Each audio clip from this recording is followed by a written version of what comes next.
What's going on, everybody? Welcome to Cocktails in the War Room. This is episode 156 of Cocktails in the War Room, and I am your host, Mistress Carrie. This is my war room. This is a place in my house that I've called the war room for years, but up until COVID, the only people that had come to the house knew it. And now you guys join me here every Tuesday night at 8:30. Partially, we call it the war room because this is where I keep all of my military memorabilia and all of my family stuff and things that I brought from my trips overseas. But it's also where the bar is. So we started back on March 14th of 2020, and we started getting together every night at 8:30 to weather the storm of COVID together. And then when we launched the Mistress Carrie podcast last June, we turned Cocktails in the War Room into what it is now, which is a weekly show. Sometimes we have guests, sometimes it's fun, sometimes it's serious. Most of the time it's a little bit of both. But every Tuesday night at 8:30 or round about 8:30, we get together to talk about music, to talk about what's going on. And I fill you in on what's going on with the podcast and everything else that's going on with me, which is usually a lot. So buckle up, guys, because I got a lot to talk to you guys about. The first thing I want to do is apologize for starting the show a little bit late again tonight. And for the people that have Mistress Carrie backstage passes, the whole purpose of the backstage pass on Patreon was to kind of have a place where you could get extra me. So whether it be extra pictures, extra blog posts, extra involvement with the podcast or my appearances, a place for me to go to be able to talk about some of the exciting things that I was working on before it was time to actually announce them. But the Backstage Pass is also a place for people to get to know me a little bit better as well. And so for a lot of the people that have Mistress Carrie Backstage Passes, this stuff is not a surprise. However, the last couple weeks, the show has started late.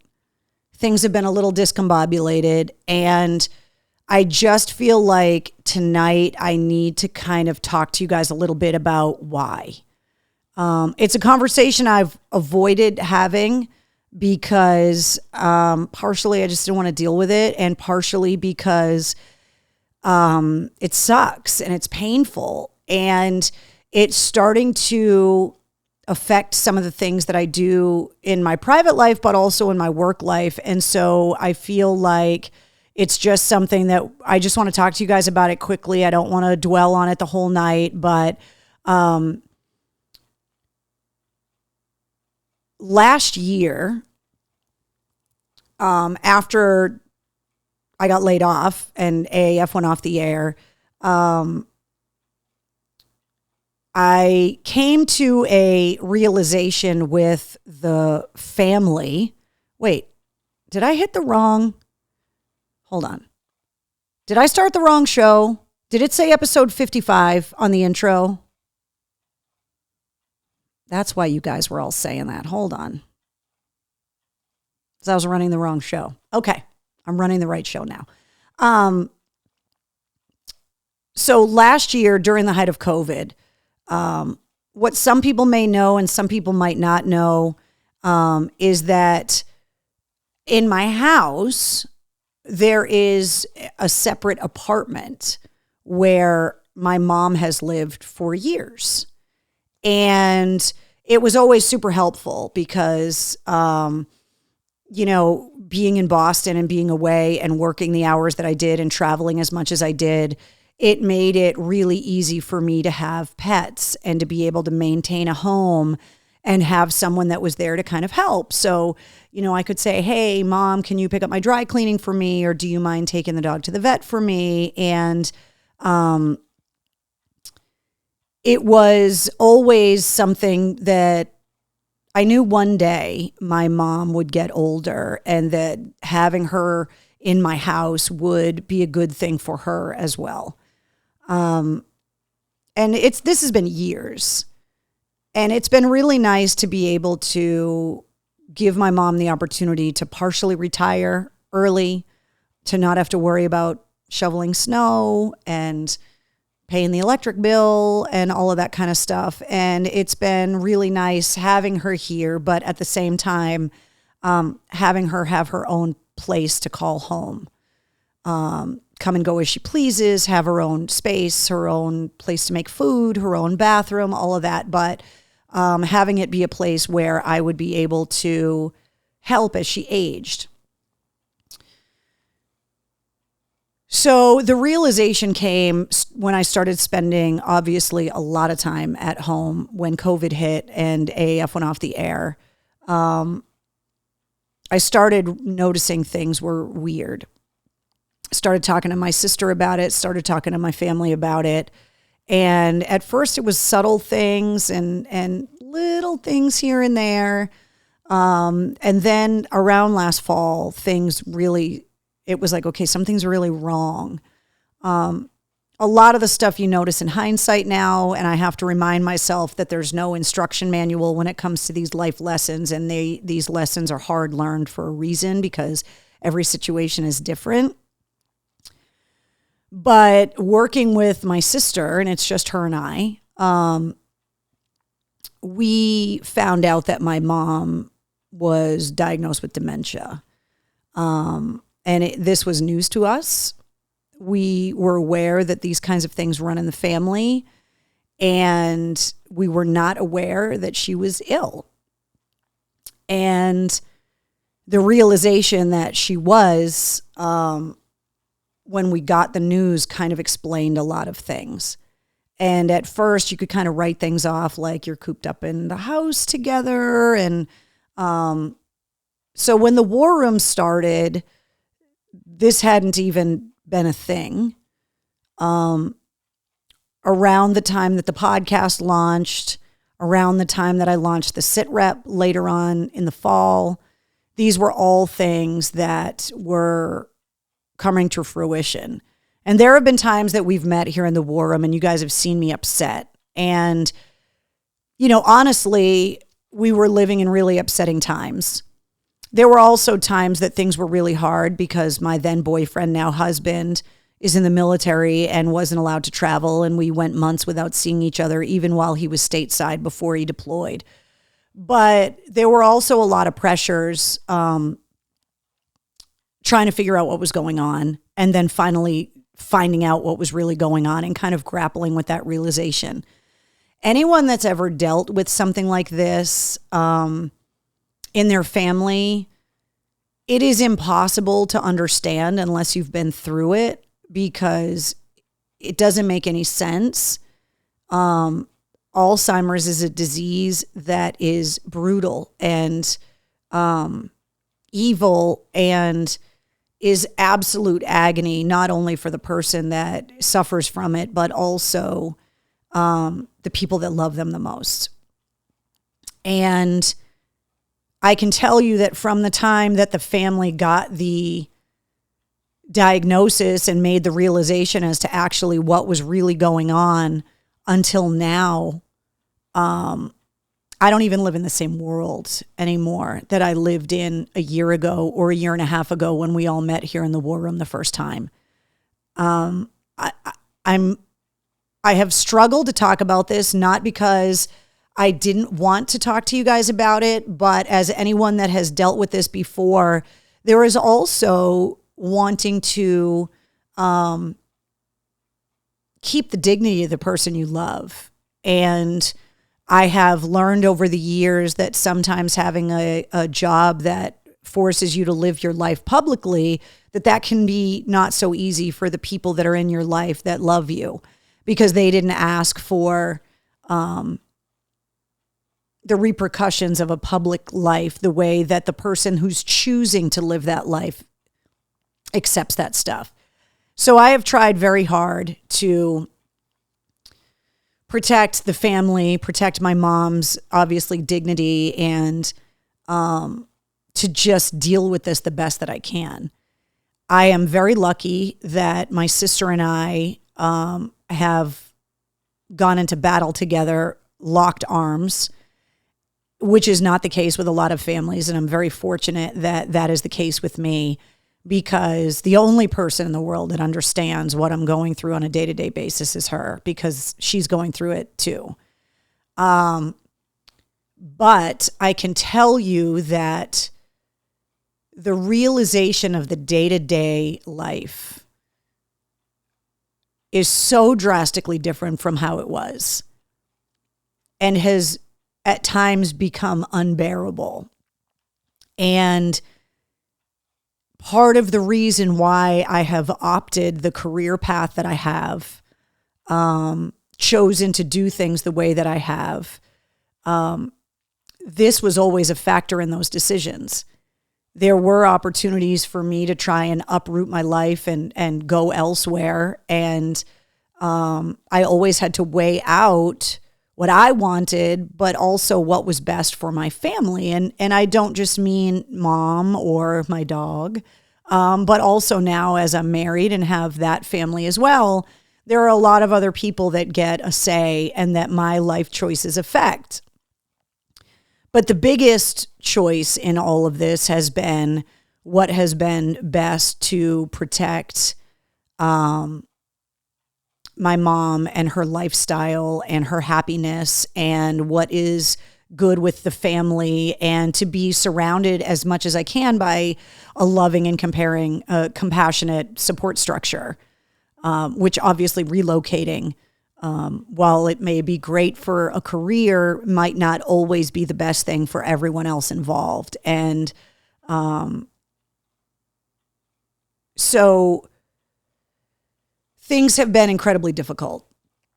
And without getting into too much specifics, like I said, this is a very personal thing. It's an ever-changing thing. I appreciate your love and support, and I would hope that you would also appreciate my candor, because this isn't just my life we're talking about here. This isn't just me. This affects my entire family, and obviously my mom the most. But things have been incredibly difficult as of late. And part of the reason is the days are getting shorter. I know a lot of people are affected by the change of seasons. I have been dreading this upcoming weekend because of the time change for quite some time, because I know how it is going to affect things that are going on in the house. It's also been difficult because COVID, while it has made some things far more difficult, trying to see the silver lining in things, had it not been for COVID, and had it not been for the extended time in the house, symptoms could have been overlooked for longer, and it would have made handling this news and making the appropriate accommodations far more difficult. And I have been incredibly fortunate that I have been able to be home and continue to work. I am so grateful to companies like Westwood One and Cumulus Broadcasting for allowing me the opportunity to pursue my career and do it in a way that's best for my family as well. But normally, my sister is here to help a lot, which is why sometimes you guys will hear me yelling for her in the background or in the war room. And the last couple of weeks, she has been traveling. And it's something that her and I have obviously agreed is best for both of our mental health, is to be able to take breaks and to be able to focus on ourselves and still be able to spend time with friends and have fun. And, but because, you know, of the challenges of her and I sharing this together, that when one of us isn't here, the extra, I don't want to call it burden, but the extra effort required falls on the other. And so the last couple of weeks have been really hard. I wanted to talk about this as well because I get a lot of email from people asking, are you going to be at the show? Hey, are you going to be here? Or, you know, can you come to this event?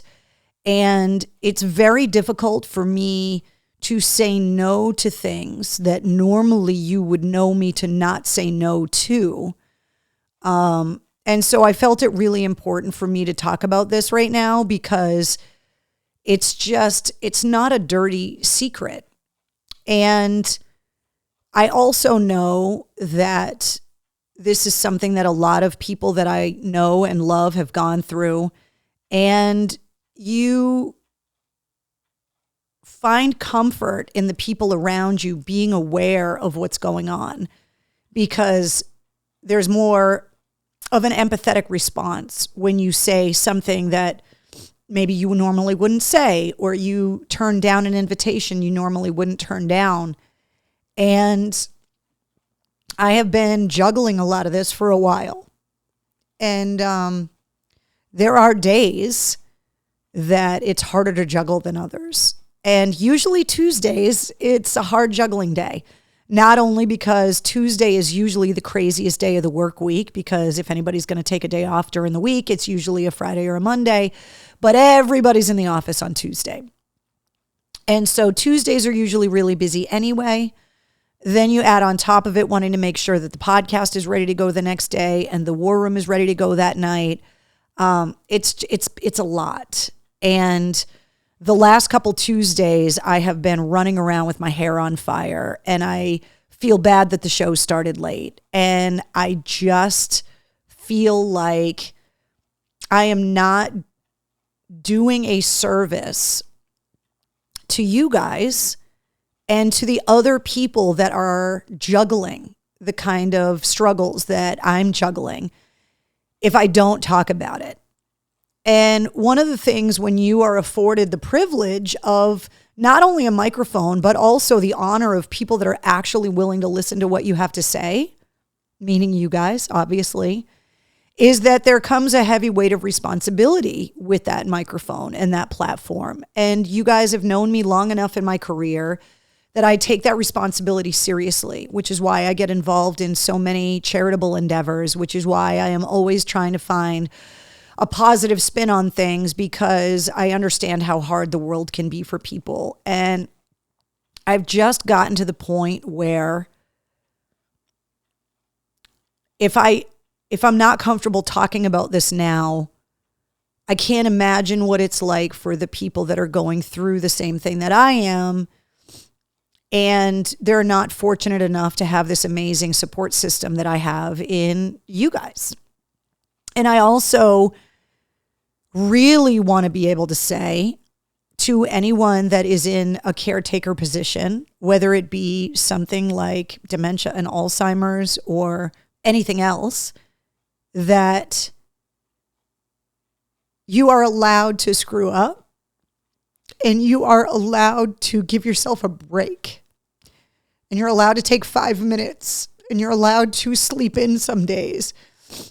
And you're allowed to sit in silence all day if you need to, because it's hard.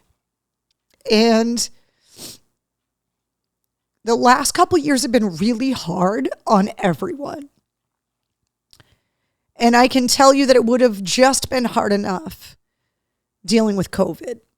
It would have been hard enough dealing with the career changes that I have in the last couple of years. It would have been hard enough with my husband being deployed and having that deployment get extended. And it would have been hard enough to end up as a caretaker of someone that raised me. And to have my sister and I, at a time we were not prepared. I think any person would expect when their parents and grandparents get into their 70s and 80s that things would be different. However, my mom's only 69, and she just turned 69 3 weeks ago. And this has been something that she has been dealing with privately for some time without me knowing it was going on. And it is far too young to be in the place that we're at. And I got to tell you that when we sit here in the war room and we talk about the realization that COVID has given us about tomorrow's not promised, enjoying the days that you have, that's not just me talking about COVID. I have learned some very valuable lessons over the last year and a half dealing with everything that I've dealt with.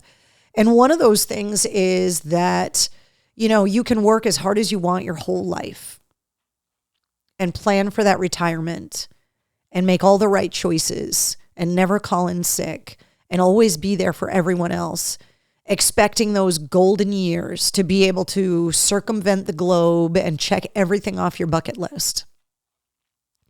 And then you can get a diagnosis that is going to make all of those plans impossible.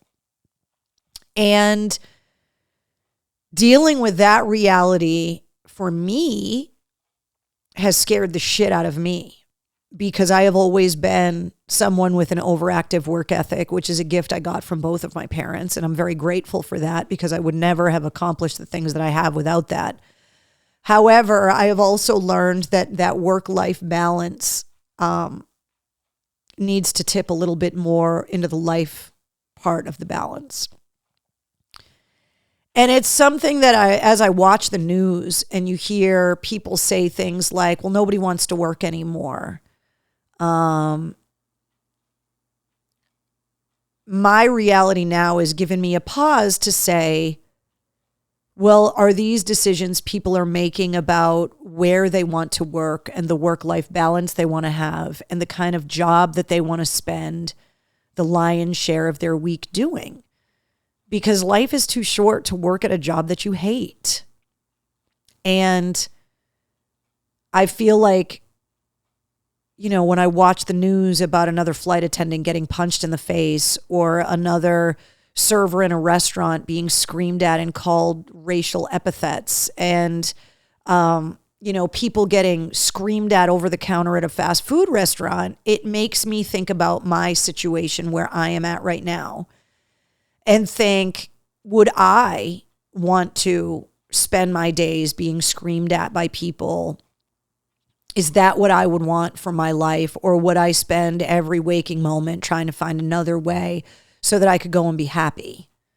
There have been days where the comments here in the war room, the comments on Facebook, when you heaven forbid, dip your toe into a conversation about COVID or a vaccine or a mask or, vaccine protocols or any of the things that have become these hot button political issues. Over the years, I've been someone that's always received it. When I support the troops in the military, I've been told I was a cheerleader for the military industrial complex. When I support our first responders, I'm told that, I'm cheering on the cops and that must make me a racist. And when I, heaven forbid, maybe point out that there are issues in our society that maybe the society isn't equal for everyone, I have been given a lot of crap about that too. And with everything that happened in Afghanistan recently and everything else that's going on, I just try to imagine, okay, how am I going to respond to this in my own life? And I can tell you that the last year and a half and this reality of dealing with this diagnosis and being a primary caretaker for someone that is far too young to need primary caretaking in the first place. I have also put myself in a position where making decisions about what is best for my own mental health and well-being and overall just fucking happiness is something that maybe 10 or 15 years ago or even 5 years ago would have been ridiculous. I always loved what I did, but I always worked my ass off too, which is part of the reason why it was so hurtful when AAF got sold, because I had poured everything into it. And now I'm in this place where, they don't know what causes it. There's a lot of theories, but they don't know what causes it. They think that there's a genetic component to it, but they also think that things like lack of sleep, accelerated stress, bad diet all contribute to this stuff as well. And I have been really trying, because this is my mother, to focus on getting more rest, eating better, maintaining my stress levels, because I also don't want to end up in that situation myself, because I too have a lot of plans, and I too have hit the snooze button on fun sometimes because I needed to work more and had responsibilities. And I'm doing that a lot now too. And so when we sit here and we talk about the concerts that are coming, and I tell you, well, I wasn't able to go, and ask you how it was, or when I give the tickets that I have away to other people because I'm not able to go, there's reasons behind that. And I'm focusing so much on trying to live my life happier and better, and make myself be a better person to be around, a more positive influence on people, more well-rested, physically healthier, and at the same time managing something that is so stressful and so emotionally draining, and just mental agony is the only way to describe it. It's a yin and yang kind of thing. And I just got to the realization today as I was running around, because like I said, things have been hard the last few days with Mom, and has required a lot more of my mental attention than sometimes the other things in my life will give it. I just made a rash decision before the show started that I said, you know what, I'm just going to talk to you guys about it. Because I just can't not talk about it anymore. I just can't. It is affecting every part of my life, and not talking about it, I would never want you guys to think that starting the show late is because I don't care enough about you guys to be prompt and to start the show on time. I would never want anyone to think that I wasn't giving things my all. I have been very fortunate that my employers and my sponsors are all very well aware of the situation and have been so amazing and wonderful and gracious, I can't even begin to describe. And I am so lucky that I work for companies and work with organizations and businesses that are so compassionate and empathetic and have been amazing. And I know how fortunate I am to have the family that I have, to have the husband that I have, to have the support structure and the friends that I have, to have the coworkers that I have, and to have this unbelievable group of people that have been so supportive the whole time. No matter the radio station, no matter the website, the podcast, whatever, you guys have ridden this thing right into the ground with me all the way through. And you guys told me that you would do that from day one, and have continued to do that. And I just didn't feel like I was doing you guys a service if I wasn't being completely truthful and transparent about the struggles that I am having. And so I'm hoping tonight, I'm not looking for a pity party here. I want to move on with the show. But number one, I just wanted to be transparent with you guys. And number two, if you are in my position and you feel like no one else understands and you feel like you're failing, I wanted to be able to come here tonight in a very public way and tell you that you're not failing and you're doing a great job, because you're doing your best. This is not a class you get to take in college that teaches you how to be the caretaker of a parent. You know, if somebody you know loses a limb, you can see the injury, you can understand what the difficulties are, and you can get crutches and a wheelchair and accommodations and a ramp and make things more accessible. And I'm not saying it's easy, but you can see what you're up against. And when you're up against something like this, you have no idea where the enemy is hiding and how they're going to pop up from time to time. And it can be incredibly difficult. And sometimes it's upsetting, and sometimes you're filled with anger and rage, and you're so stressed out, you don't know how to handle it. And so for anybody that is kind of going through this, you're doing a great job, even if nobody tells you that. even if you don't feel like you are yourself. So give yourself a fucking break. So tonight I'm drinking vodka soda with some frozen bullets in the bottom because I felt like it. So cheers to giving yourself a fucking break.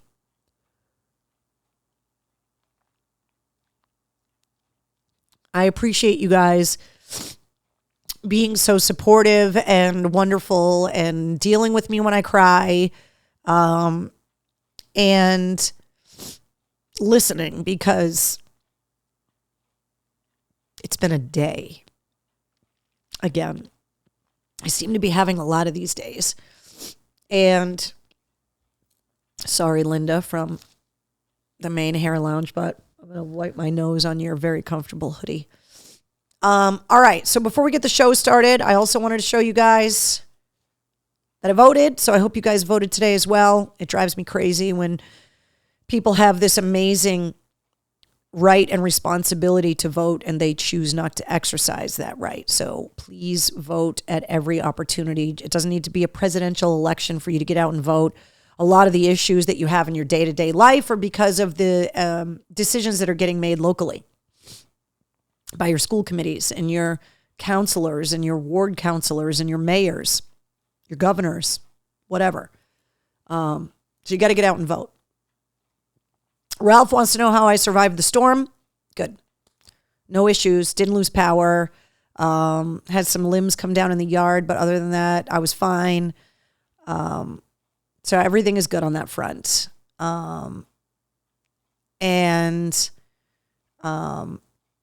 It's been okay. Face police, you're not allowed to give me crap for wiping snot on my sleeve. All right. I will tell you that Wednesday is currently snuggled up with my mom. And so I'm not sure if she's going to be making an appearance on the omnipresent pug cam right now, as you can see. Let me see here. Oh, maybe you can't see. Where is she? That would be where she would normally be. But she's not here. So we will continue with the show. I have a lot of stuff to talk to you guys about, a lot of really good news. I didn't mean to be a downer tonight, but I wanted to just get that off my chest and move on. So I wanted to recap last week's podcast episode, which came out just in time for Halloween, and find out what you guys thought about episode 73, featuring the lovely and talented Cassandra Peterson, otherwise known as Elvira. She was such a blast to talk to. And she was just so fun and open and just, she's effervescent. Like there are like a word to describe someone that when you just see them, I mean, look at her. She's smiling. She just makes you smile. I loved talking to her. I definitely think I horrified her a little bit. If you didn't hear the episode, spoiler alert, but the realization that I was dressed as her the night I lost my virginity, I think that one knocked her off her block a little bit. She was like, huh? But I had to tell her the story. How could I not tell her the story? But I just loved, Christy says, love the Elvira episodes. One of my favorites so far. She's so cool. And they're real, Jonathan says. I told you I would get the answer without being a full-on creeper and being like, huh, are they real? But I told you I would get the answer because, I mean, look at them. They're magnificent. I've always kind of wondered that myself. Eric says she's a sweet lady. She has a sweet singing voice. She does not look her age at all, Jen says. She's 70 years old. She's older than my mom. Yeah. Crazy. Keith says, just a heads up, I'm actually wearing pants tonight. Thank you. Michelle says she is spectacular. Joe says it was a great episode. That was funny when she said she didn't even do it with her husband. I could not. So remember last week when I was teasing this episode and said there's a thing about her husband and I didn't want to talk about it because I wanted you guys to hear in the episode. I couldn't believe that she was married to her husband for, what did she say, like 25 years? And never once did she don the Elvira outfit so that he could have sex with Elvira. I couldn't believe it. It was almost disappointing. Like, if you are actually Elvira, you got to let your husband have the experience that thousands and millions of men are fantasizing about. And I couldn't believe when she offered up that information. It's not like I asked the question. She just offered it up and was like, I never even let my husband do it. She was like, I was always so worried about messing up my hair. And I was like, she's only got one Elvira wig, which I kind of thought was weird. She was on the Goldbergs last week, says Keith. Annette says, unfucking believable. Poor husband, says Hines. The next best thing, says Joe. I mean, seriously, come on. Like, if you're going to be Elvira, now I wonder, because she talked about how she's been in a relationship with her girlfriend, T, for the last 19 years. And now I'm wondering, has T had sex with Elvira? I couldn't follow up that question, but I probably should have. And now I want to know. Heidi says, I listen to the podcast all the time at work because of the kiddos. Heidi says, I thought it was very funny.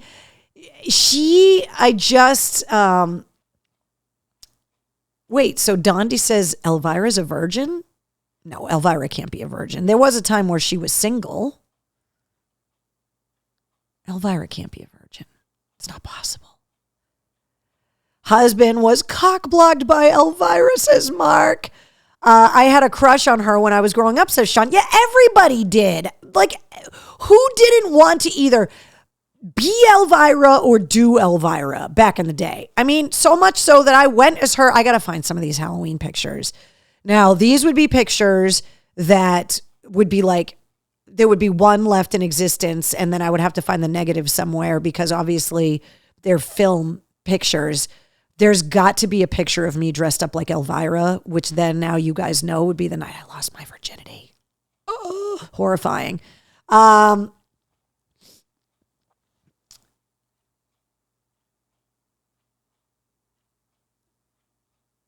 Let's see. Brian says, very emotional night for all of us. Our good friend Brianna, who has been in a coma for the last 2 weeks, 27 years old. War Room family, please pray for her. See, this is the great thing about the War Room is that it's, it's a place that we can all go for support and laughs, and sometimes laughs through tears. Christina says Lenny Clark was in Halloween Kills. I know. And I didn't want to talk about it because I didn't want to give up his fate. So I didn't talk about it. Will says, Walter, get the pipe. Eric says, I'm now showing my age. I remember Elvira back in like 1982. Elvira is 40. Cassandra Peterson has been playing Elvira for 40 years. And if you listen to the episode, it's one of the reasons why she finally decided to write the book.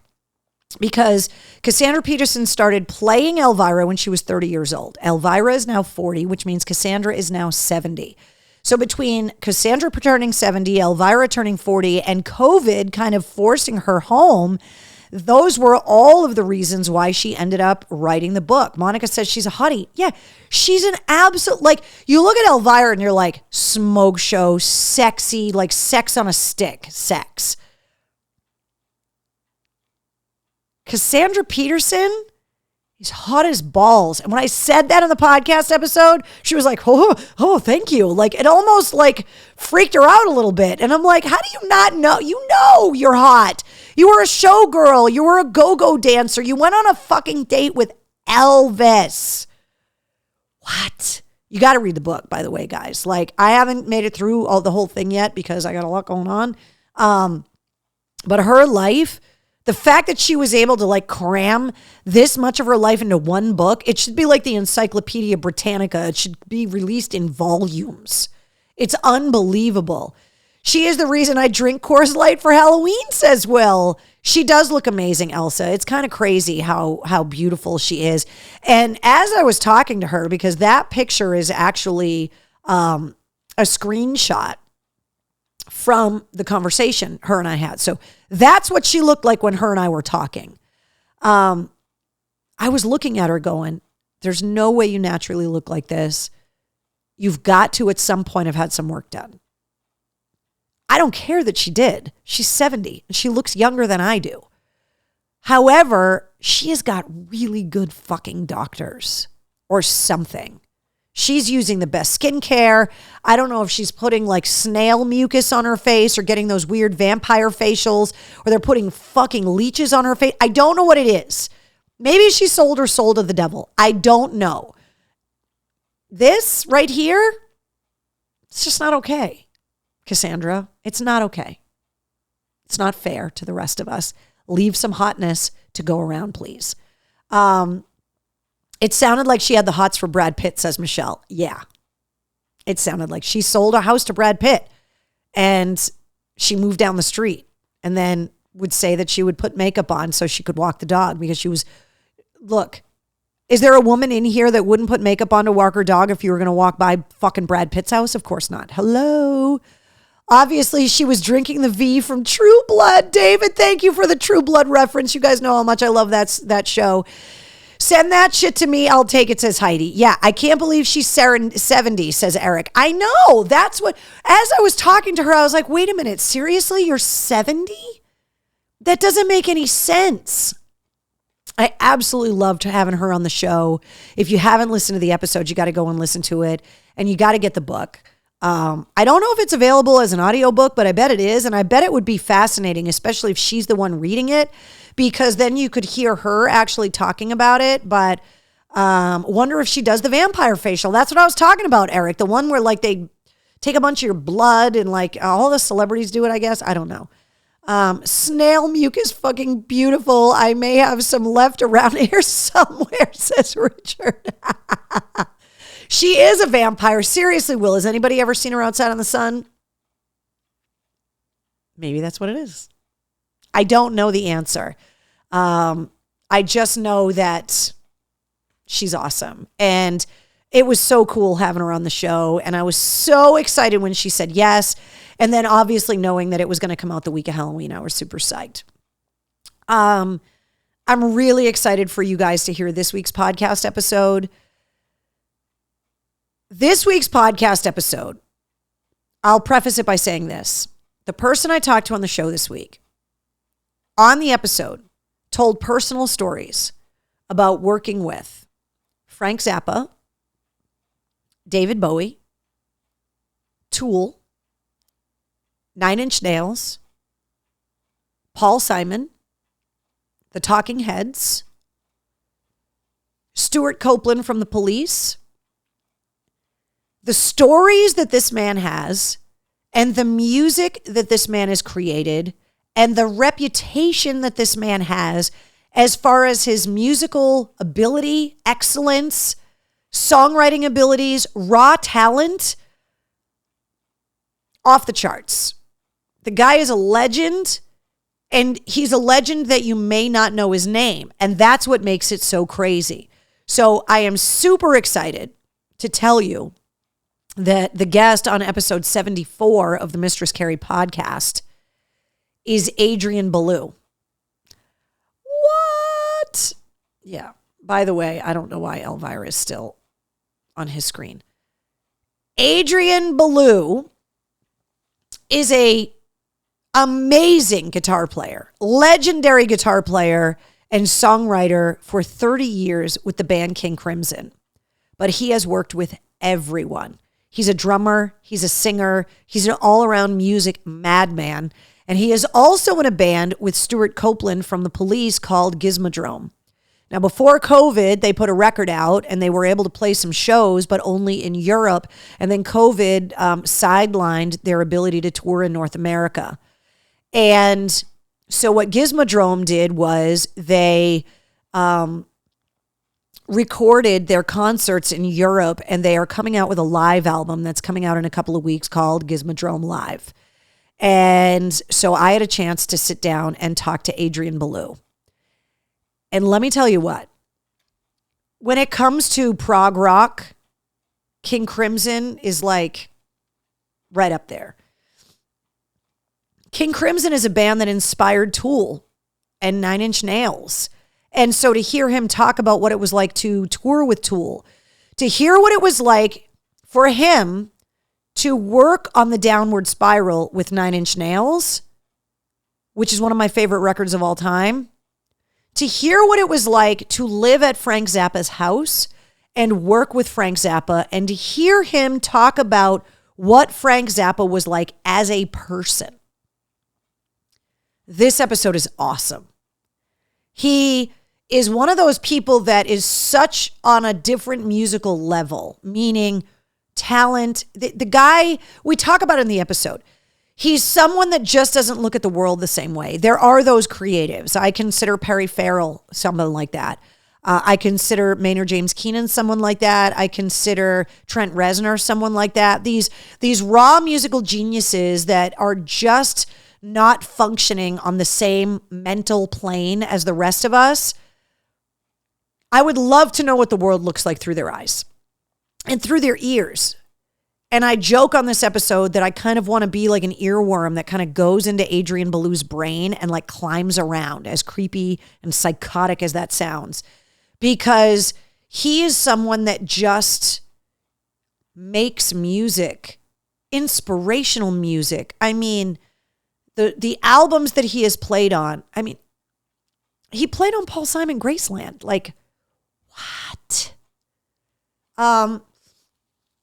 He's a fascinating guy. You can tell when I'm talking to him that he is an eccentric, that he is genius level when it comes to his skills.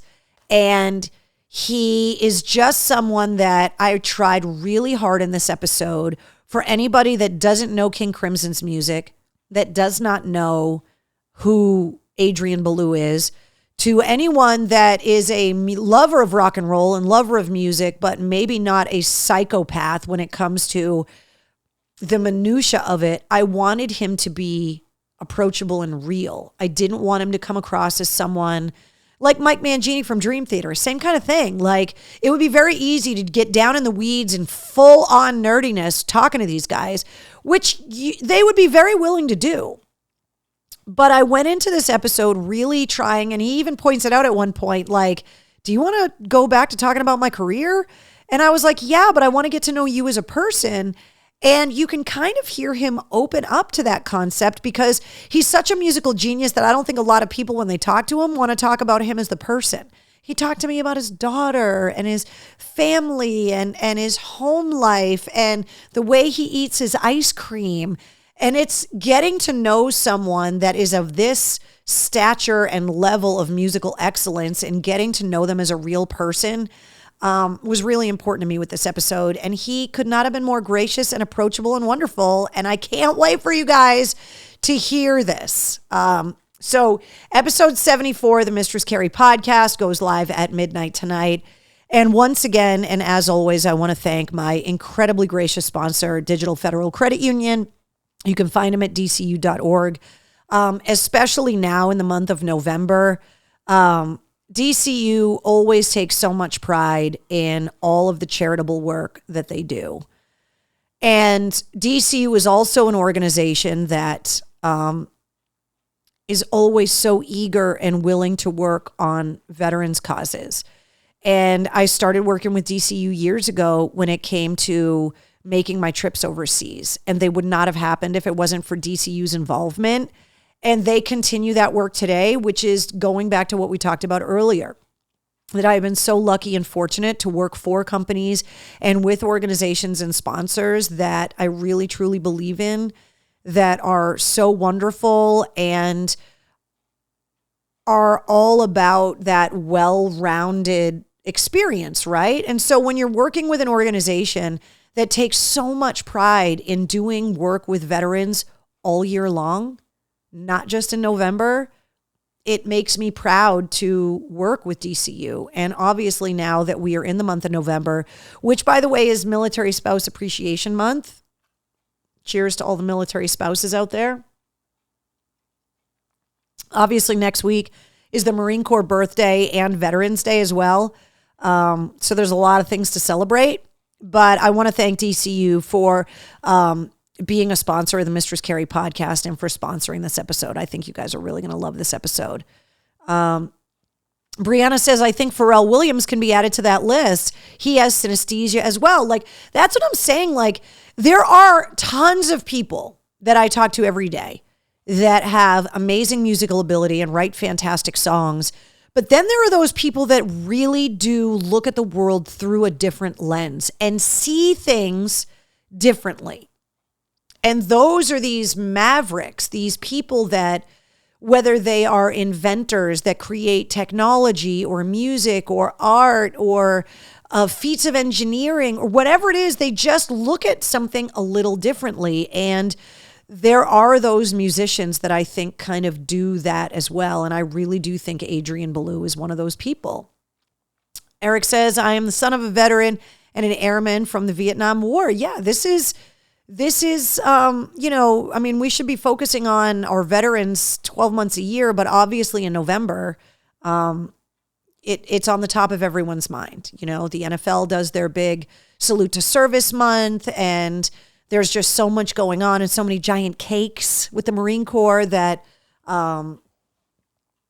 it's a big month for stuff. And one of the things, speaking of the military stuff and the stories that I've told you guys here in the War Room about my trips overseas, one of the things that I wish that I had done, and I did not even think of it when I was talking to Adrian and he was talking about working with Paul Simon. He played on Graceland. He played on the record that Call Me Al is on. And I told you guys the Call Me Al story from Afghanistan. And I didn't even think until the interview was over. And I was like, shit, I should have told him that story about listening to that song driving through downtown Kabul. And I just didn't even think about it. Heidi says NASCAR is doing their big thing too. Exactly.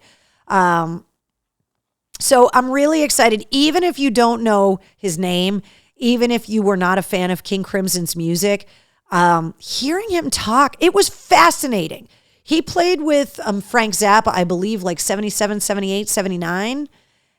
Like hearing the way he talks about Frank Zappa, and I even asked him in the interview, like when he drops names like David Bowie and Frank Zappa and Paul Simon, when he drops names like that, I actually asked him about the reality of working with these legendary artists and what his take on that is. And he was really profound about it and talked a lot about that. And so I can't wait for you guys to hear that as well. So it comes out at midnight. Super stoked for you guys to hear it. Their brains are wired differently, Brianna. And she says, I wish that I could experience that level of artistic ability where it pours from you, whether you want it to or not.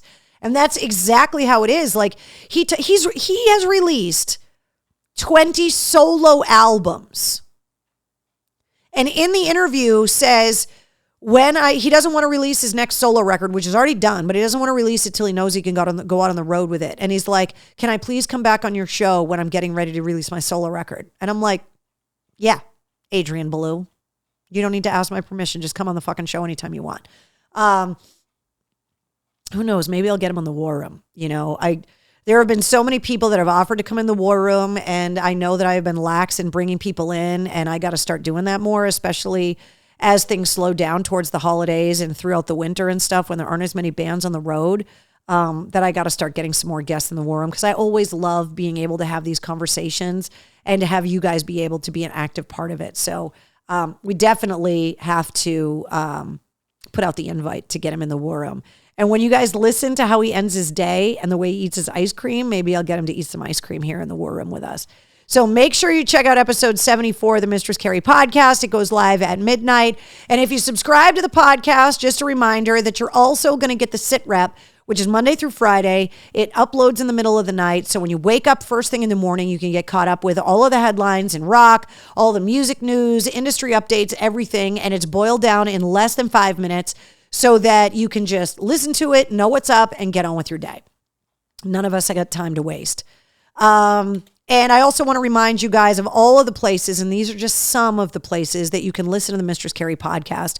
All you got to do is just search for the Mistress Carrie podcast wherever you listen to podcasts. And if you see that icon, then you're in the right place. And just make sure that you hit subscribe. And if there's an interview, an episode that you absolutely loved, like if you have friends that you know are massive King Crimson fans, if you know that they're Frank Zappa fans, if you share the Adrian Belew episode with them, put it on their Facebook wall, tweet it to them, put it, tell them about it on Instagram, because that's how this stuff grows. And there are a lot of interviews that people discover months later that they stumble on and go, oh my God, I wish that I had known that you talked to him, last year.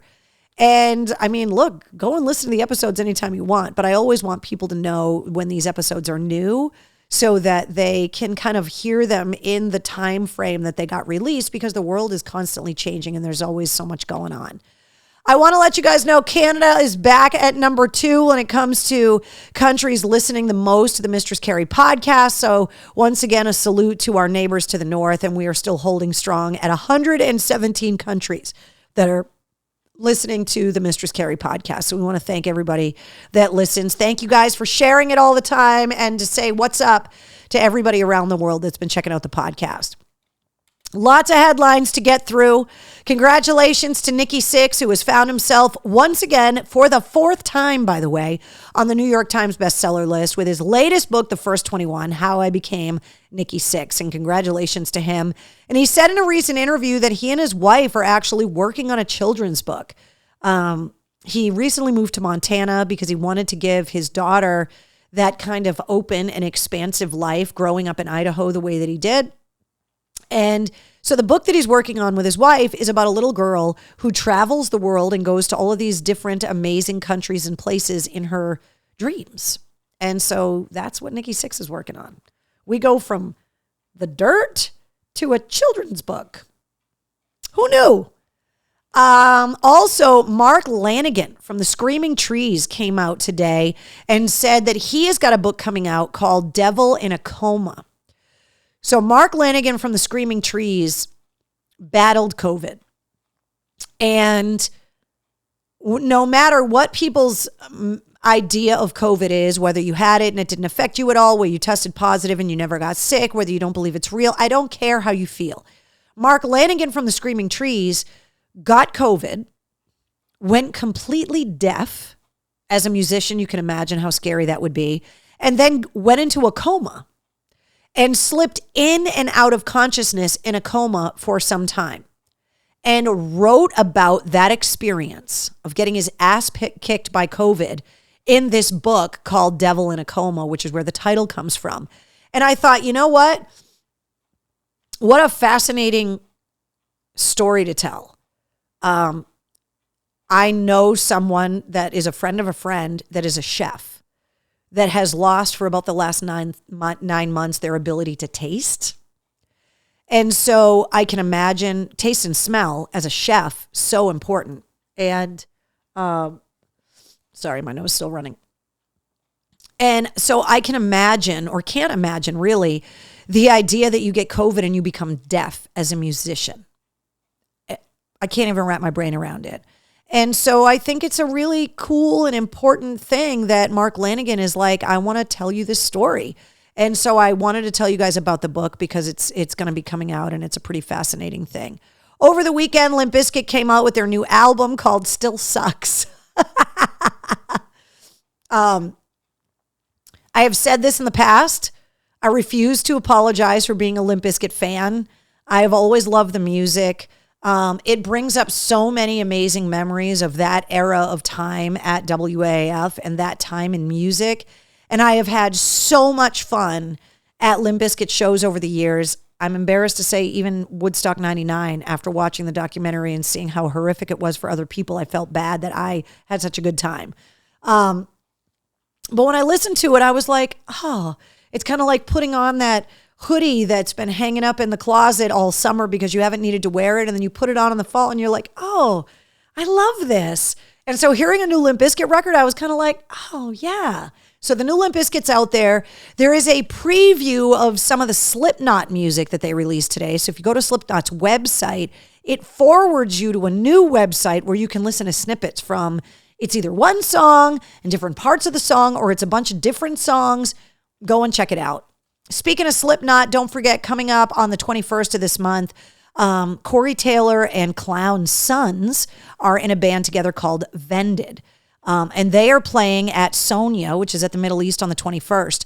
Now, there is also a Slipknot live stream that's coming up and which is this weekend, by the way. And Vended is going to be one of the bands on the live stream, and we'll talk about that more in a couple minutes. Motorhead announced today that they have partnered with the merchandising brand Puck Hockey to come out with a Motorhead line of hockey gear, meaning the hockey jerseys, hoodies, long sleeve t-shirts, but it's all Puck Hockey stuff that is Motorhead stuff. Disturbed came out with a Puck Hockey line. There have been a few bands that have done it, and the stuff is, if you like wearing hockey jerseys, like these are really fucking cool. And you can see pictures of them up online, but they are really cool. The Slipknot live stream is happening this weekend. You can get the details on the events calendar at mistresscarrie.com. There is a link to get tickets.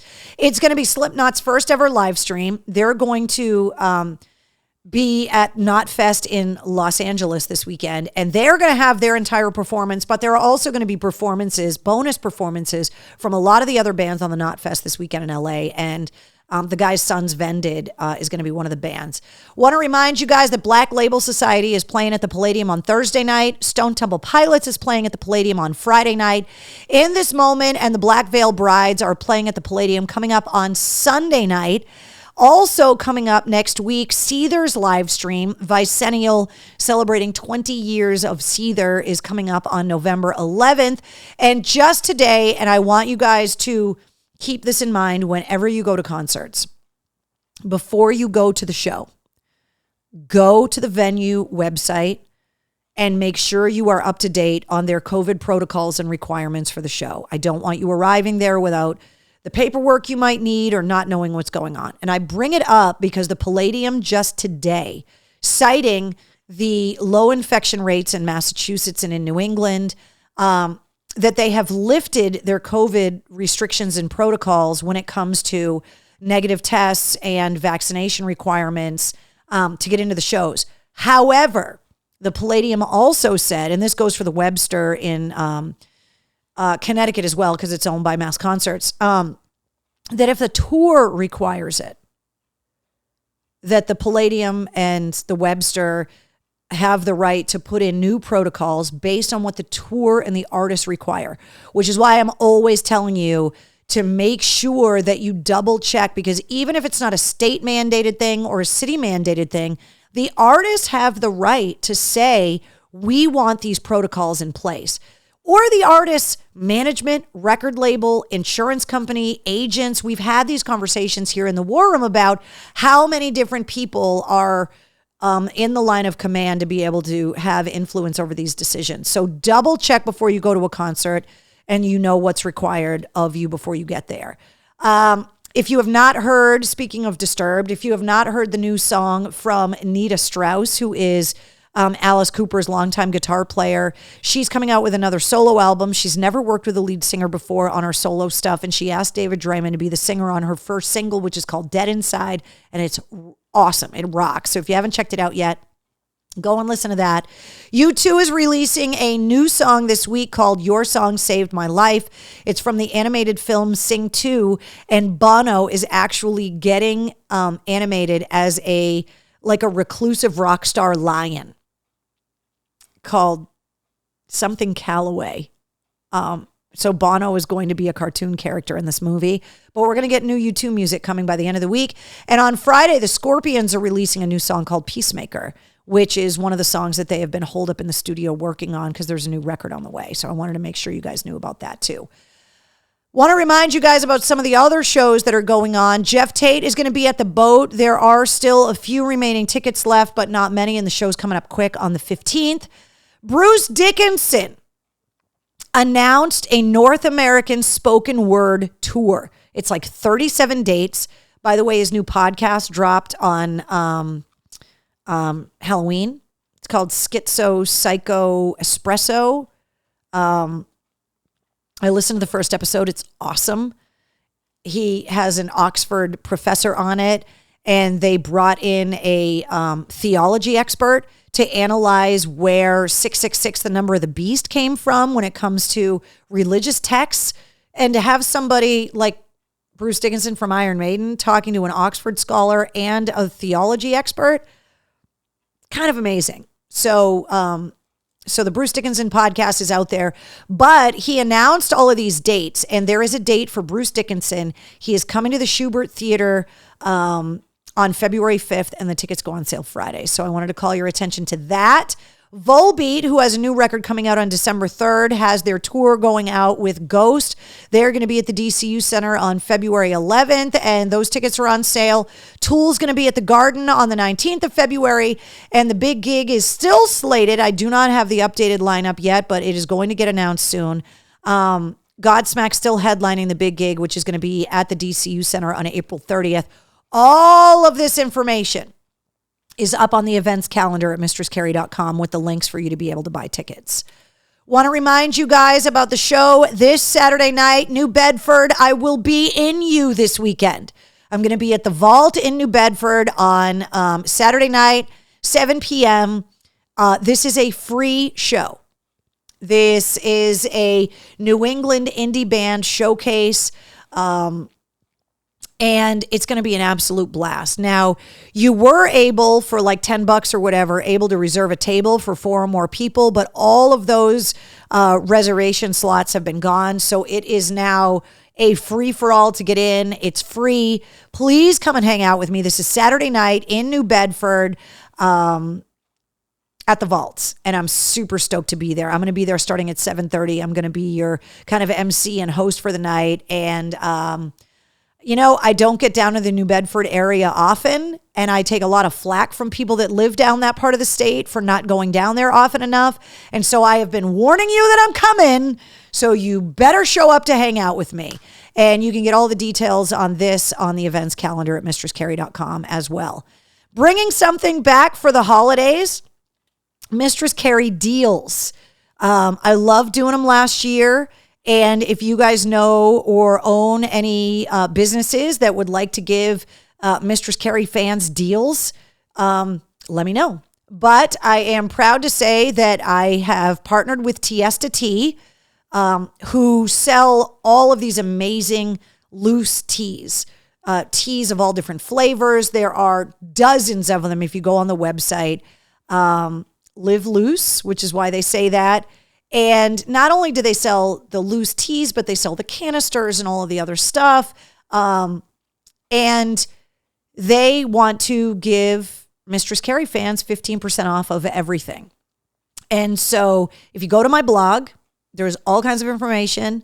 There's also a special link, and you click on it, you go to their website, you use the code Carrie15. So if you have a tea lover on your shopping list this year for the holidays, they have amazing gift packs, sample packs, just all kinds of really cool stuff. And as it gets colder, I have noticed that I drink a lot more tea. We've talked about it here in the War Room. I talk about it on the podcast about taking care of my voice. And so that was one of the reasons why when they offered to do this partnership with me, I was like, you know what? That would be awesome, because I have found myself drinking more tea, and it's really good for you. There's a lot of health benefits. You look at some of the oldest cultures and, ethnic groups in the world, and there's always teas involved with their culture. And I don't know anything about tea, like I don't know anything about wine. I just know what I like when I drink it, and so it's the same kind of thing. So I wanted to let you guys know that Tiesta Tea is willing to give you 15% off of everything you buy because you are a Mistress Carrie fan. And so I think that's pretty awesome. So there you go. So use the code Carrie15 and go to my blog at mistresscarrie.com to get all of the details. Okay, we made it to mail call. So I got a couple things here that I wanted to show you guys, and I wish Wednesday were in here, but we have all, we know exactly why she's not here. I thought this was unbelievable, and this is the first thing that came for Zero. Now, it says on the address label that it came with that it was addressed to Wednesday too, but this is so cool. So you guys know that Wednesday, obviously, who's normally here on the show with me, that her best friend is Zero. And Zero's kind of made little cameo appearances. Zero is the dog of one of the guys I was embedded in Afghanistan with. And Zero is around a lot. It is when she's Wednesday's best friend. And some people say, why would you name your dog Zero? That's weird. Well, Zero was the ghost dog on The Nightmare Before Christmas. And this came in the mail call today. And it's a chewable Frisbee dog toy. And it says Zero on it. And I thought that was so amazing and sweet and unreal and wonderful. There was no name on the package. So whoever you are, let me know in the comments, and you're awesome, because I'm so psyched that I get to give Zero a present. So then I got this package, and I'll read the card first. Whenever you get an email that said there's something waiting for you at the post office in dry ice, I was like, oh, snap. First of all, can't handle the dog cards you guys find. Got this from Donna. Says, hey, MC and Wednesday, happy belated birthday to you all, to you both.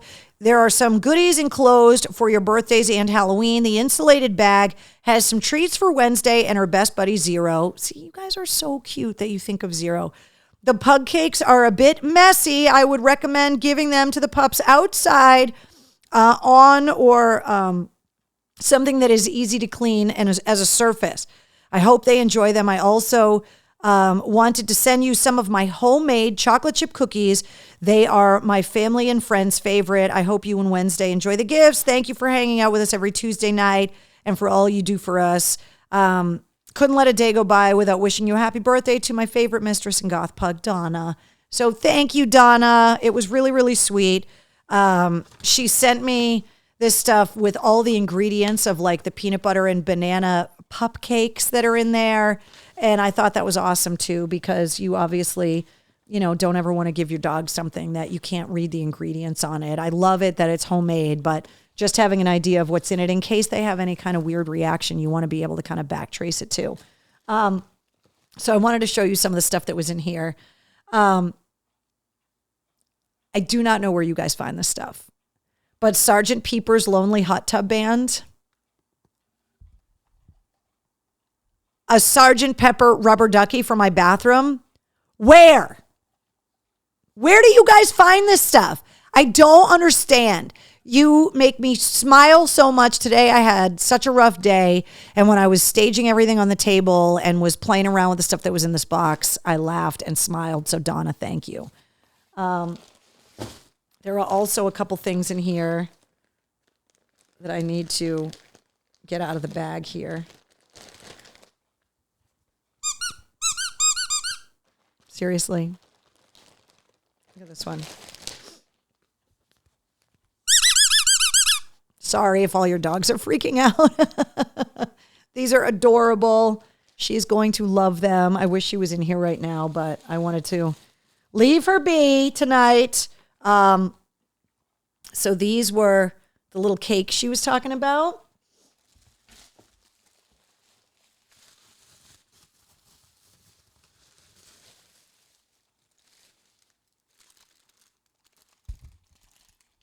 War Room skull shot glasses. Seriously, they're friggin' so cool. It's like you guys know I like to drink or something.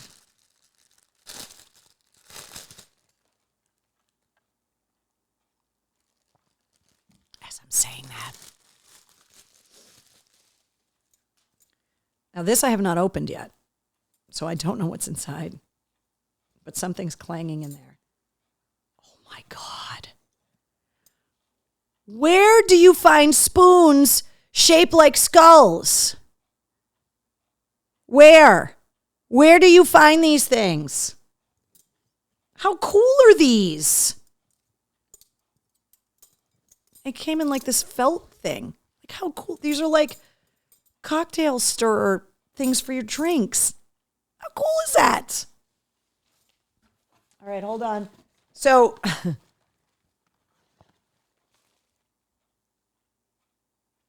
can't.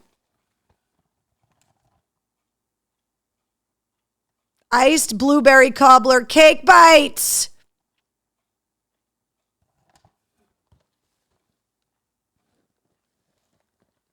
I got to do it. Hold on, let me find how to open this box. If producer Mike is joining me here in the war room, this is for you, Mike.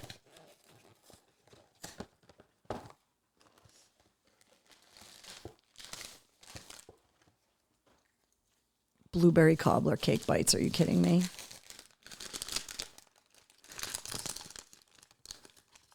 Oh my God, look at these little things. Look. Oh my God, they smell like. Hold on. They smell like something that's familiar.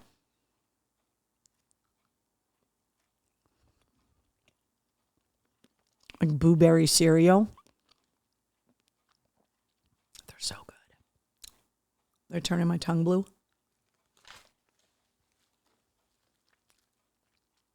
I needed that. I am not sharing the family chocolate chip cookie recipe. Anybody in my life that's watching this, I'm not sharing these cookies with you. And then homemade dog treats. Like, how cute are those? So Donna, you're amazing. Thank you so much. Not only just because it's incredibly gracious for anybody to think of me or Wednesday or Zero to send us anything, but as somebody who loves to bake and kind of show people I love them by cooking for them, I know that that's also a way that you show someone you care, you know what I mean? By like making something for them. And so I really appreciate that. I can't get over the fucking rubber ducky. Okay. Here's another big announcement. I didn't even tell the backstage pass holders this because I wanted to be able to surprise. Every once in a while, I want to be able to surprise you guys too. But it is going to happen before Record Store Day. Joe's Albums, who is in downtown Worcester and just expanded to a new location last weekend in Northampton. This is one of those record stores that does Record Store Day. This is one of those places that the artists do Record Store Day to help support brick and mortar, independently owned record stores that sell amazing vinyl and is a place that you can go and poke around and find really cool stuff. And Joe at Joe's Albums has graciously agreed to start selling Mistress Carrie merch at Joe's Albums. And I am honored and thrilled and so excited. And so this week he is getting a delivery of stuff. And so you will be able to find Mistress Carrie merch at Joe's Albums in time for Record Store Day and the holiday shopping season. And I am stoked. You guys know how much I love music and how much I love, the act of listening to vinyl and like just love going to independently owned record stores and talking to people who are so passionate about music. And you can get stuff at mistresscarrie.com. Just go to the store. But I love the fact that he's got these music stores and that he wants to carry my stuff too. And so this is the first time that I'm like available in a retail location. And I was super stoked about it and I couldn't wait to tell you guys. So as much of a downer as I was at the beginning of the show, there are also so many amazing things happening and things that I have to be grateful for and just unbelievable experiences and things that are happening that I never thought possible. And so much of this stuff is because of you guys. And so I wanted to thank Joe and everybody at Joe's Albums. And, Record Store Day is coming up soon. There's 2 Record Store Days a year. The next one is Black Friday. And there are hundreds of releases coming out. And so it's a great way on Black Friday to go and support a local business and to also be able to get some stuff that you wouldn't be able to get access to anywhere else because they only make it for Record Store Day and only locally owned independent record stores can actually order this stuff from the artists themselves. So, are you going to have Black Friday deals on mistresscarrie.com in the shop? Yes. Yes, I am. And there's a new deal coming, just for Mistress Carrie backstage pass holders too. That is coming this month. But yes, there is going to be holiday deals, and there is also going to be Black Friday shopping deals, Cyber Monday, that whole Thanksgiving shopping extravaganza, that's all coming as well. So absolutely. So thank you to Joe's Albums. And if you guys have never been there, you definitely got to go and check it out because he's got a ton of stuff in the store. But check this out. Go to his website because everything that is in both of his stores is on his website as well. And that's what I love, that even though he's a locally owned record store, he has embraced technology. And you can, the same way that you can thumb through his store, you can just search through his website, and thousands of vinyl albums and all of this other great stuff is all available on his website, joesalbums.com. So, yay! If today is your birthday, cheers to you. Happy birthday. You share it with Fieldy from Korn, Katie Lang, Ron McGovney, hold on, I want to shrink that down a little bit. Ron McGovney, the original member of Metallica, and also Bobby Dahl from Poison were all born on this date. So cheers to you if today is your birthday. Happy unbirthday, Keith. Cheers. And I also wanted to thank, speaking of the Mistress Carrie Backstage Pass holders, wanted to thank all the Mistress Carrie Backstage Pass holders on Patreon. If you don't have a Backstage Pass, you can get one very easily. Just go to patreon.com/Mistress Carrie. You can submit podcast questions. You get access to an exclusive live stream every month, which we're going to have to schedule one soon, guys, because we didn't do one in October because of Halloween. You get early access to Mistress Carrie event tickets, exclusive concerts, concert ticket giveaways. And right now, if you have a Backstage Pass, you have access to Black Label Society tickets, Stone Temple Pilots tickets, tickets to see Bad Religion, and In This Moment, and the Black Veil Brides. And you just got to have a Backstage Pass. So there's a Patreon link at mistresscarrie.com, and you can also go to patreon.com/Mistress Carrie if you're interested. And one final reminder, here are all the places you can find me on social.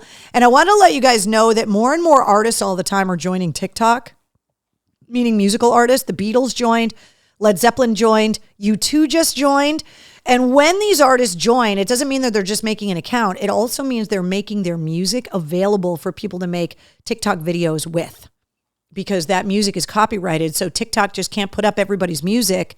The bands have to okay it because the bands actually get like streaming royalties from that. And so there's more and more bands all the time that are showing up on TikTok. And I have been saying for a while, I need to do a better job on my TikTok account. And I promise you that I'm going to start doing that. So, so there you go. Whew. Happy unbirthday, Keith. Hold on, I'm going to eat another piece of this blueberry cobbler cake because it was freaking delicious. So, once again, guys, because I know it's getting late, I want to let you go. A, I'm sorry I was late tonight. B, I'm sorry that the whole first part of the show was kind of me talking about everything that I had to tell you, but I really wanted to be able to kind of explain to you why things are going on, because now there's more context to understand. So if I'm a couple minutes late, things are a little hectic. Cake is delicious, by the way. You guys understand why. I love you guys. Thank you so much for just not only your support, but just being here with me to have fun with me and laugh at my dick jokes. And you're just amazing. And I look forward to hanging out with you guys every Tuesday night. I look forward to meeting you guys when I see you at shows and at events. There's going to be a lot of stuff going on over the holidays, and I'm hoping to put some charity stuff together where it'll give us another excuse to get together. And sorry, Wednesday wasn't here tonight, but I got to tell you, I feel so much better having talked to you guys about everything, and I really appreciate the ear tonight. So love you guys. Keep your head out.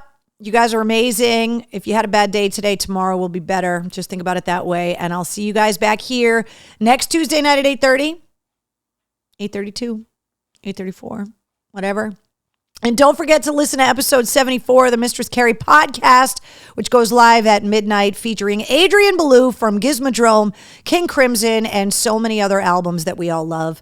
And I'll see you guys later.